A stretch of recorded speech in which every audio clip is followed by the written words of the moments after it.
Well, there was never any doubt here at Razorback Stadium. Notre Dame 56, Arkansas 13. I'm Tim Priester with Tim O'Malley, and this is Irish Illustrated's Instant Analysis brought to you by the RVMH Hall of Fame and Northern Indiana Event Center in Elkhart, Indiana.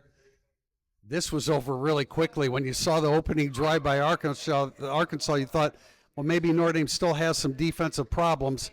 They held them to a field goal, and Arkansas held them to absolutely nothing after that. Yeah, when it was 28-13, there was still a threat for Arkansas. Jeremiah Love scores, makes it 35-13, about 25 seconds left in the first half. You figure Notre Dame's going to win this game, but let's see if the defense can hold out. Stripped by Don Schuler, recovered by Devontae Smith, and then you had, fittingly enough, something that looked like Jadarian Price finishing off a half against Purdue because a simple screen pass turned into a 35-yard touchdown, and that's when I began dubbing Arkansas as Red Purdue out there because that defense gave up, and I just want to give props to 24/7 Sports publisher at our Arkansas site, Trey Biddy. He said if they let go of the rope, this is going to get ugly. They let go of the proverbial rope. They did, and you could tell by the crowd. That was the reputation of the crowd, that they would deflate pretty easily. I know they all started pouring out of here pretty quickly. You can't really blame them because it was so one-sided. But let's start with the offense. I think that there are some really great things to say about the defense. But let's start with the offense with the 641 yards total offense, 420 of which came in the first half. Frankly, I didn't even really write about the second half. It was all about the first half other than the numbers. But 641 yards total, 431 passing, 210 rushing. C.J. Carr was absolutely outstanding and pinpoint. The offense was good enough where you could have made up any numbers there, and I would have believed you, is what happened in that game, because C.J. Carr was fantastic. The 354 yards passing, but look, he's a great redshirt freshman quarterback, but when Jadarian Price and Jeremiah Love are out there combining for 6 more touchdowns in the first half and early third quarter, that is a absolute dynamic duo, and it's great to listen to C.J. Carr. Actually, Tyler Horka asked him a question about his weapons, and he's just like, look, I mean, having those two guys, you can just drop screen passes out to, makes it life easier. And they're an absolute, they are 1A and 1B now. Jadarian Price, they were 1 and 2 last year. They're actually 1 and 3 considering Riley Leonard. They feel like they're 1A and 1B, and they're just going to keep coming. Yeah, the numbers there, we had Price with 86 yards on 13 carries and a touchdown. Love with 57 yards, 14 carries, 2 touchdowns.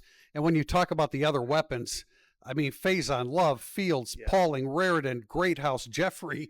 And those were all guys that caught passes for over 20 yards, at least on one single play. That is remarkable. Absolutely. And I would be remiss if I didn't say that Arkansas's defense is just absolutely dreadful. And Mike Denbrock was ready for everything that Travis Williams threw at him, and that wasn't a whole lot. We knew they were a terrible tackling team. They're bad at everything defensively. I saw someone tweeted that Denbrock had him in a blender. That's exactly what was going on. But we should talk about the defense, too, because it didn't look good early. And I know the red zone is going to say 1 of 2, but they got to the 21-yard line twice. So they were 1 of 4 scoring touchdowns with an interception and 2 field goals.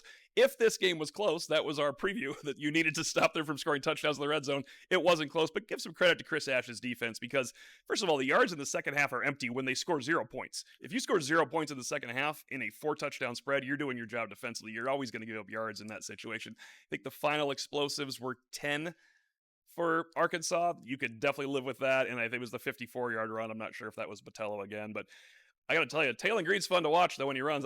That number 10 made him look like, on that one singular play, Vince Young. Thankfully, he didn't look like that the rest of the game. Yeah, but they really did a great job of keeping him in check. 17 for 32, 207 yards, and Arkansas had 207 yards in the first half. But like you said, Tim, I mean, those are essentially red zone stops. And to bring up a stat, if you haven't heard it, Arkansas came into this game having scored touchdowns in 16 out of 17 red zone penetration. So great job. Very quickly, Bob Diaco does consider the 22-yard line the red zone. So if you want to go back to that from his Connecticut days. Not the 25? I think it was the 22, which even makes it better. Yes. Well, Notre Dame did a great job there defensively. And, I know that there's still some people that don't want to give Chris Ash the credit. You want to give it to Marcus Freeman? Fine. You want to give it to Mike Mickens? Fine.